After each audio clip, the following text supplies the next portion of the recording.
Alright guys, so I'm going to show you how you can achieve this wah effect and use your Xbox or Xbox One controller to control it. You will need Reaper for this tutorial, and you need to download a few items before it'll work. So the first thing you need to do is go to stash.reaper.fm, and you need to download the Xbox One joystick script. You can just search it, or I'll provide a link for it. It's just a simple script that somebody wrote, so you can use the Xbox One or Xbox 360 controller as a MIDI controller. So you just right click on that and you save it and you download it. It's just a simple text file. I have mine on the desktop here, but you need to put it in a specific location for it to work inside of Reaper. So you just need to go to this directory here, which is C, users, whatever your username is, app data, roaming, Reaper, data, and then joystick MIDI. And then you just dump that text file in there. You can also edit it if you want to reassign button values. I just left it regular.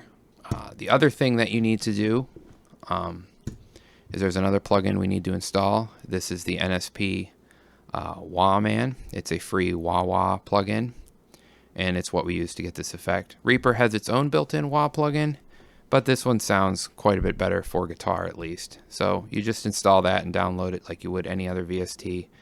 So the next step you need to do is you need to, if you're using a wireless Xbox controller, is you need to power it on. Otherwise Reaper will not recognize it. So turn it on. If you have a wired, you don't really have to worry about it. So now we start up Reaper. I have a project loaded, but first thing we need to do is go to Preferences, and we need to go to the MIDI device options here in Reaper. And there's a big old button here that says Add Joystick MIDI. We click on that, and then we click on our Xbox 360 controller. Select Processing Script as the Xbox One that we dumped into that directory. Then we check the box Send as MIDI Control Learn. We can hit Reload Script, I guess, and then hit Close, and then we hit Apply. Now we need to restart Reaper again for the settings to take effect. So once you have Reaper loaded again, go back into Options and Preferences, and right-click on what we just created there and hit Edit Joystick Definition.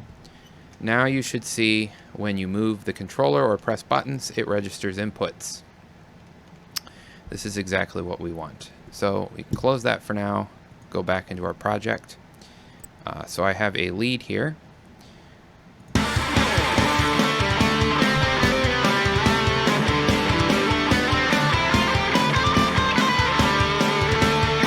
So this is what we're going to add the wah effect to. So we need to add two plugins to this lead. First one is the wah plugin.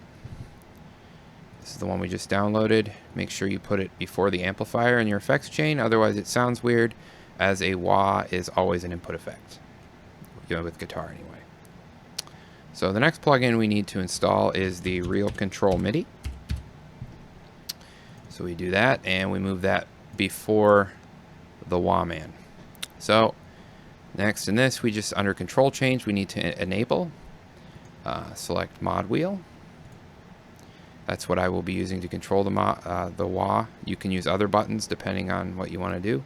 You can use the stick, or you can use the triggers. I personally like using the triggers. So we hit Show Log now. And if you notice, it's not showing any MIDI activity. To get MIDI input, we need to make another track.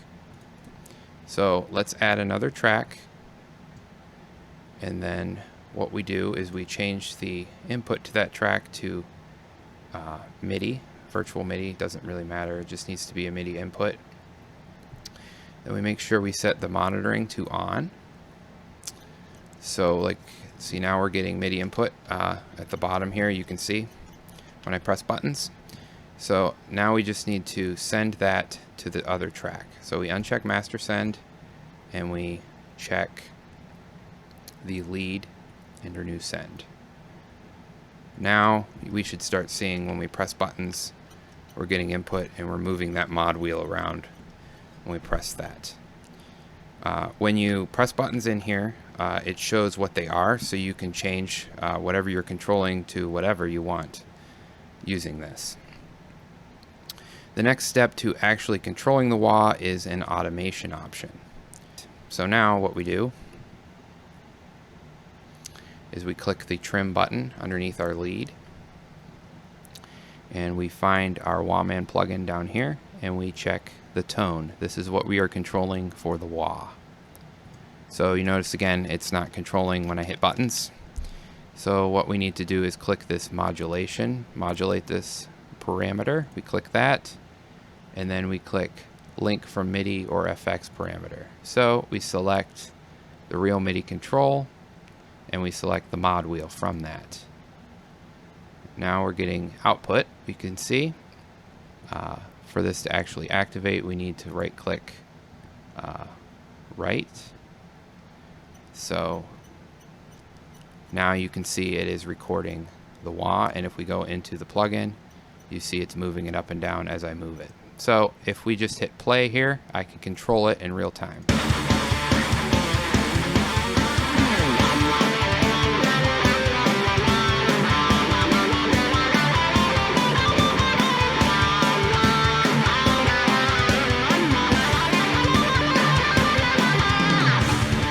Then we hit stop, and I think something to keep in mind is make sure you tick this back off when you play again.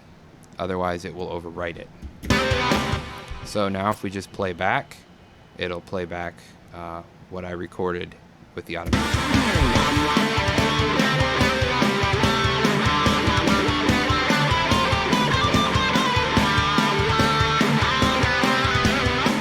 So that's pretty cool. Alternatively, if you don't have an Xbox controller, you can just create points in here, and you can automate it this way. But I find that the other way has more of a feel to it, and you can actually control things tighter. But that does it for this tutorial. I hope you found it useful. It's kind of a cool way of doing things. I might go in more in depth of how you can use this in more in another video. So if you like this kind of content, please hit like and subscribe, and I'll see you in the next one, guys. Thank you.